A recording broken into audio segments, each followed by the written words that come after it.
Today we'll be talking about the No Child Left Behind Act of 2001. The central goal is to improve education opportunities for children from lower income families by giving federal funds to school districts serving poor kinds of kids.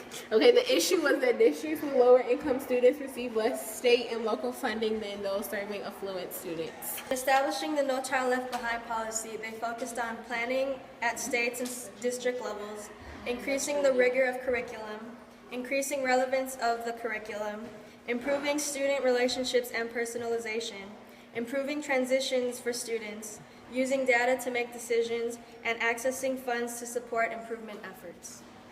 So the policy formulation was proposed by George W. Bush on January 23, 2001. It was co-authorized by John Boehner, George Miller, and Senators Edward Kennedy and Judd Gregg. The U.S. House of Representatives passed the bill on May 23, 2001. The U.S. Senate passed it on June 14, 2001. President Bush then signed it. The National Assessment of Education program, which is known as NAEP, was released in July of 2005, which was an evaluation of improved student achievement. Some alternative approaches to address this problem included the elimination of ineffective programs in schools, flexibility with federal funding, A+, which is a proposal in which allows states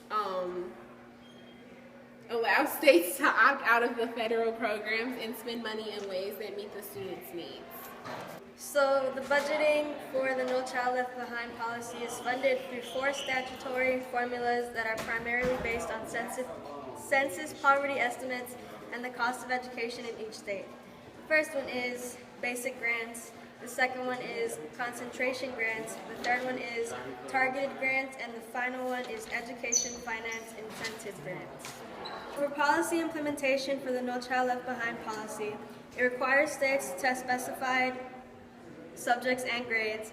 It establishes minimum performance standards for students, schools, and school districts, and it provides assistance and imposes sanctions on schools as well as districts that don't meet performance goals as condition of receiving federal aid. So in order to receive higher funding, the states must show student improvement. So for example, they take assessments to see where the students were. It expanded the federal role in public education through testing and different academic processes, such as progress and such as report cards and stuff. If they report poor scores, there are multiple steps taken to improve. And also this is to make sure that students stay on top of the game.